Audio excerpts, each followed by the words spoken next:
الرحمن الرحیم۔ تزکیہ کلاس میں ہمارا عنوان ہے جود و سخا، یعنی اللہ کی راہ میں بے دریغ دینا۔ رسول اللہ صلی اللہ علیہ وسلم نے پوچھا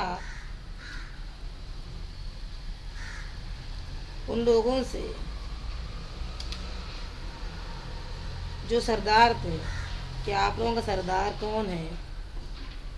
تو انہوں نے جواب دیا ہمارا سردار فلاں ہے، اگرچہ کہ ہم اسے بخیل سمجھتے ہیں۔ آپ نے فرمایا بخل سے بڑی بیماری بھی کوئی بیماری نہیں۔ آپ لوگوں کا سردار فلاں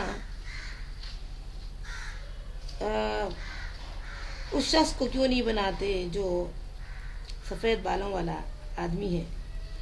ان جملوں کا تبادلہ رسول اللہ صلی اللہ علیہ وسلم اور ایک عرب قبیلے کے لوگوں کے درمیان ہوا جو اسلام لائے تھے۔ آپ نے ان کے سردار کے بارے میں پوچھا تاکہ ان کے اسلام کے بعد مناسب سمجھنے تو اسی کی برقرار رکھیں گے، ورنہ بدل کر دوسروں کو بنا دیں گے۔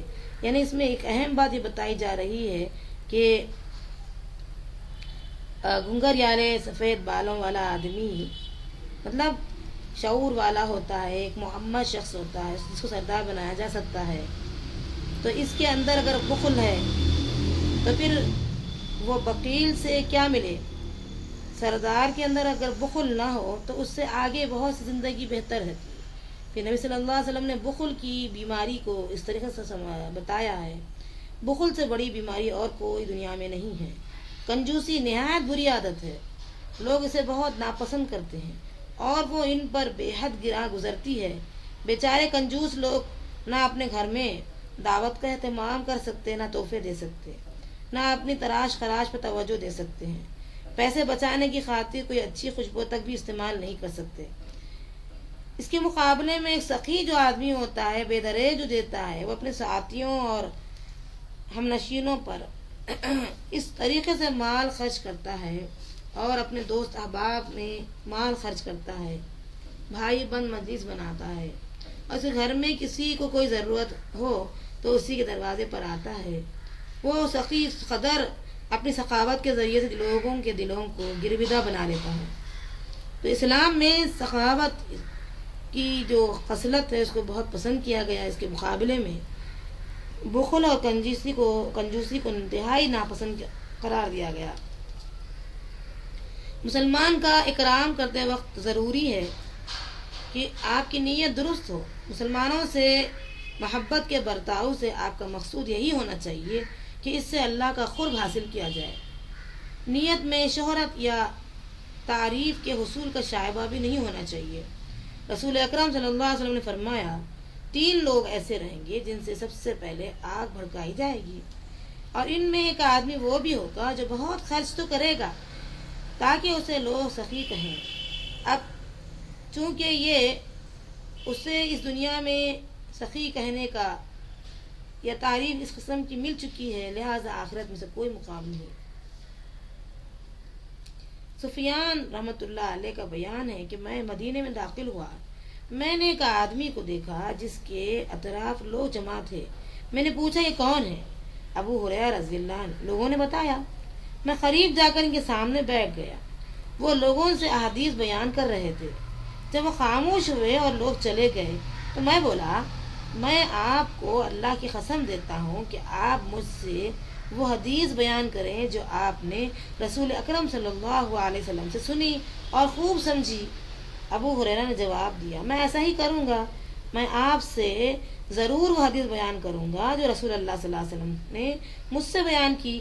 میں نے اسے خوب سمجھا اور یاد بھی کیا۔ پھر ابو ہریرہ رضی اللہ عنہ چیخ مار کر بے ہوش ہو گئے۔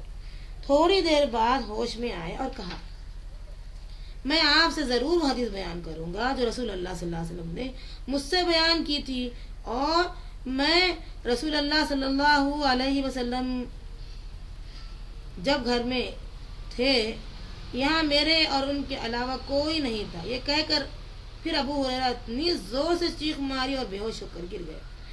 چند لمحات ایسے ہی بے ہوش رہے، چہرے پر ہاتھ پھیرا اور کہا میں ایسا کروں گا آپ کو ضرور ہی وہ حدیث سناؤں گا جو رسول اللہ صلی اللہ علیہ وسلم نے مجھ سے بیان کی تھی. میں اور وہ اس گھر میں تھے، یہاں تک کہ پھر ہمارے علاوہ کوئی نہیں تھا. اتنا کہہ کے بیٹھے اور پھر بے ہوش ہو کر منہ کے بل گر پڑے. میں نے دیر تک انہیں سہارا دیتے رہا. پھر ہوش میں آ کر بولے، مجھ سے رسول اللہ صلی اللہ علیہ وسلم نے بیان کیا کہ قیامت کے دن اللہ تعالیٰ بندوں کی طرف دیکھے گا، ان کے فیصلے کرنے اترے گا. ہر امت گھٹنوں کے بل بیٹھی ہوگی. سب سے پہلے وہ 3 آدمیوں کو بلایا جائے گا کہ ایک وہ جس نے قرآن یاد کیا، دوسرا وہ جو اللہ کی راہ میں مقتول ہوا یعنی قتل کیا گیا، اور تیسرا وہ جس نے مال و دولت سے نوازا گیا تھا. قاری قرآن سے اللہ دریافت کرے گا، پوچھے گا، میں نے جو کلام اپنے رسول پر نازل کیا تھا تجھے نہیں سکھایا تھا؟ وہ جواب دے گا، اے میرے رب کیوں نہیں؟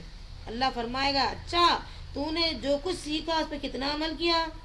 وہ کہے گا، میں دن اور رات نمازوں میں اس کی تلاوت کیا کرتا تھا. اللہ اسے فرمائے گا، تو نے جھوٹ کہا. فرشتے بھی کہیں گے، تم نے جھوٹ بولا. اللہ عز و جل فرمائے گا، تو نے چاہا تھا کہ کہا جائے فلاں قاری کیا بہتر پڑھتا ہے، تو یہ کہا جا چکا ہے، یعنی دنیا میں تمہارا بدلہ مل چکا ہے. تم نے قرآن کی تلاوت سے یہی چاہا تھا کہ لوگ تعریف کریں. لوگوں نے تعریف کر دی کہ فلاں قاری بہت اچھا ہے. پھر امیر آدمی لایا جائے گا اور اللہ فرمائے گا، میں نے تجھ پر رزق کے دروازے نہیں کھولے تھے یوں کہ تجھے کسی کا محتاج نہیں چھوڑا؟ وہ کہے گا، ہاں. اللہ فرمائے گا، پھر میں نے تجھے جو کچھ عطا کیا تھا اس سے تو نے کہاں کہاں خرچ کیا؟ وہ کہے گا، میں اس مال و دولت کے ذریعے سے رشتہ داریاں جوڑتا اور صدقہ کرتا تھا. اللہ فرمائے گا، تو نے جھوٹ کہا. فرشتے بھی کہیں گے، تم جھوٹ بولے. اللہ فرمائے گا، بلکہ تم نے چاہا تھا کہ کہا جائے فلاں سخی ہے، تو یہ کہا جا چکا ہے. پھر اللہ کی راہ میں مقتول لایا جائے گا.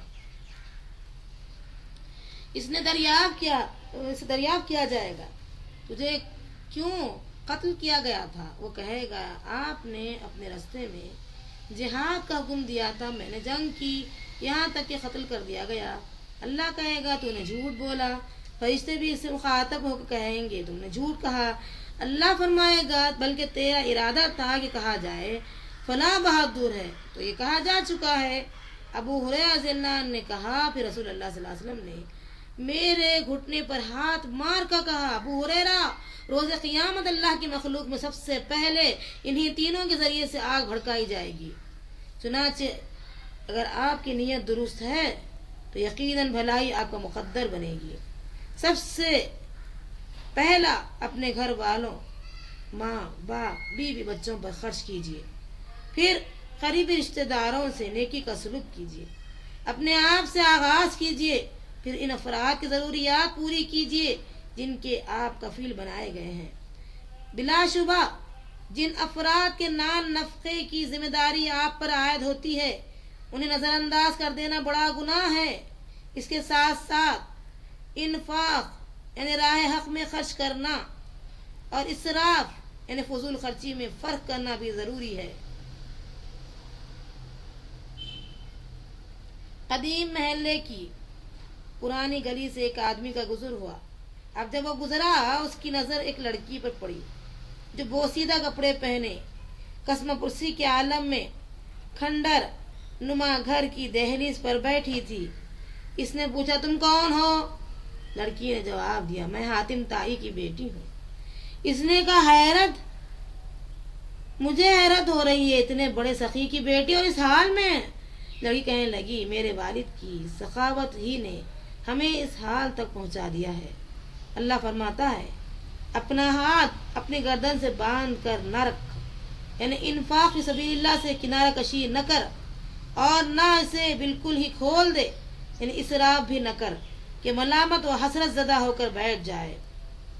سخی بلا شبہ قابل تعریف ہے، لیکن فضول خرچ انسان مذمت کے قابل ہے. یہی وجہ ہے کہ اللہ تعالیٰ نے بالکل خرچ نہ کرنے اور حد سے زیادہ خرچ کرنے سے منع کیا ہے.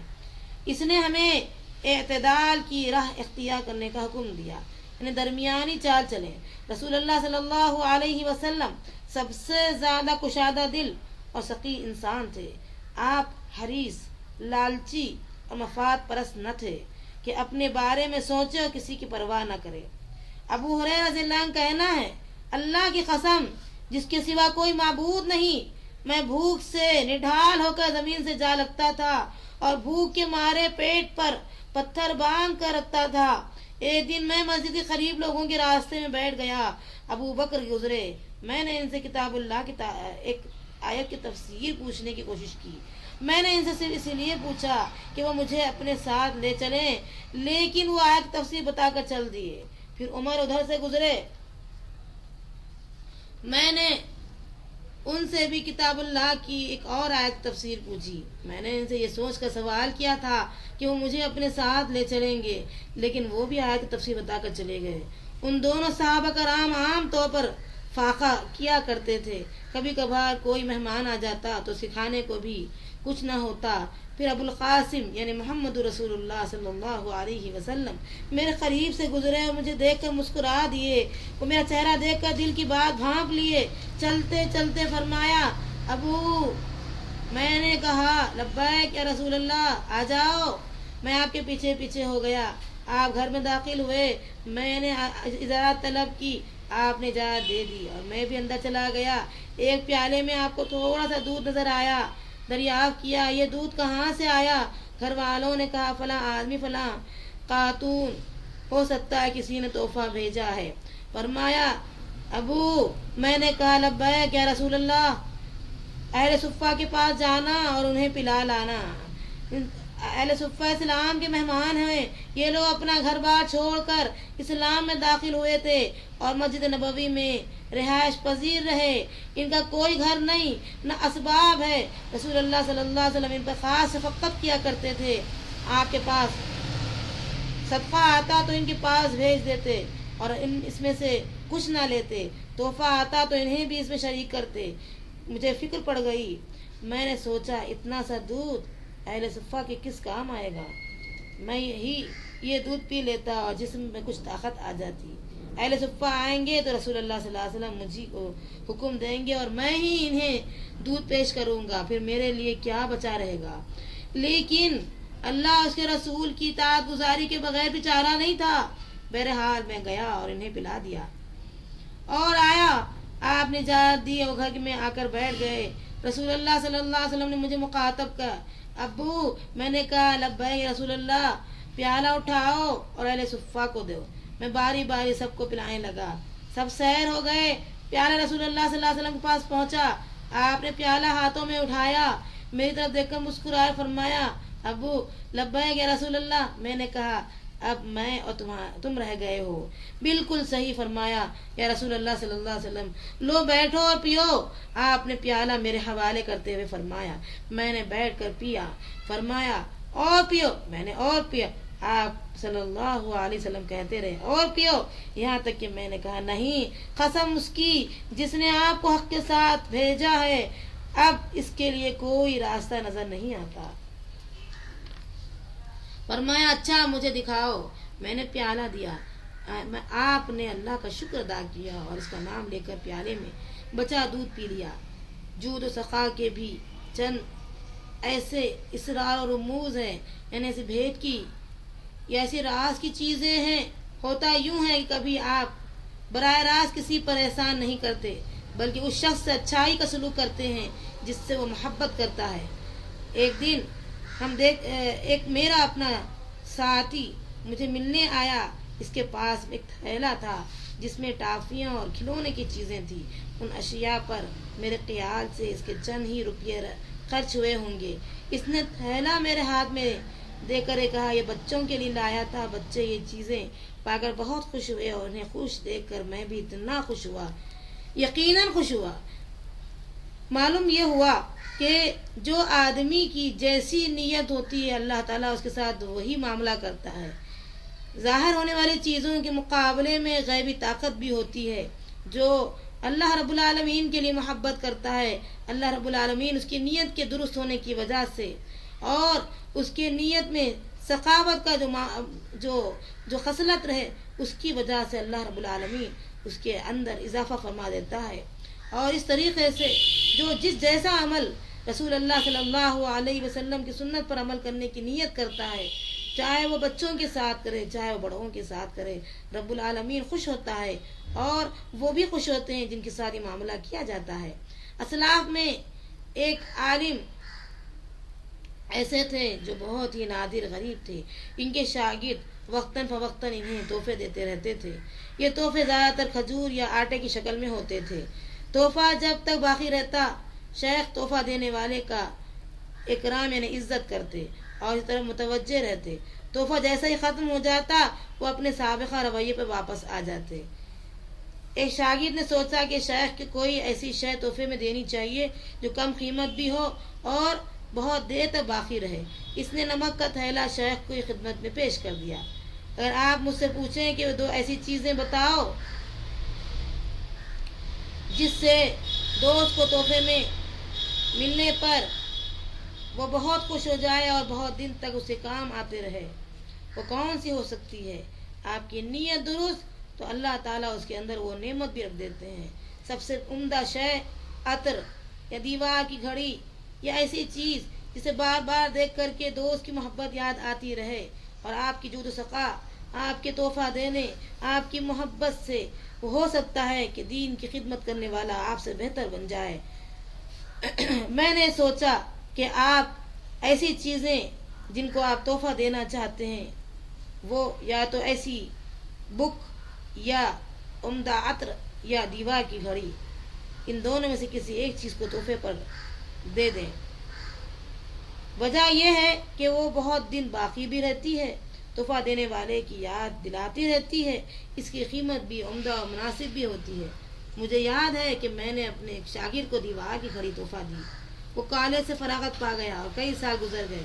میں ایک شہر گیا لیکچر دینے کے لیے تو میرے لیکچر میں حاضر ہوا، مجھے اپنے گھر آنے کی اجازت دی اور بلکہ اس نے دعوت ہی رکھ دی. میں نے مہمان خانے میں قدم رکھا تو اس نے دیوار پر لگی گھڑی کی طرف اشارہ کر کہا، یہ میرے پاس سب سے قیمتی تحفہ ہے. پتا چلا کہ اس طریقے کا معاملہ بھی جتنی ہماری استطاعت ہو، اگر ہماری نیت صحیح ہو تو بھلائی مقدر اس کا اور ہمارا بن جائے گی. اور یہ تحفے دیکھنے میں بہت ہلکے ہوتے ہیں لیکن بہت قیمتی ہوتے ہیں دینے والے کے دل کے اعتبار سے. کہ ایک بات یہ رہ گئی کہ اس گھڑی کی قیمت اتنی زیادہ تو نہیں تھی لیکن اس کی معنوی قیمت کہیں زیادہ تھی.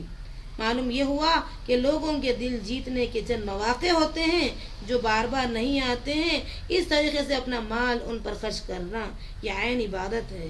اللہ تعالی ہم کو اور آپ کو رسول اکرم صلی اللہ علیہ وسلم کی نقش قدم پر چلانے والا بنائے.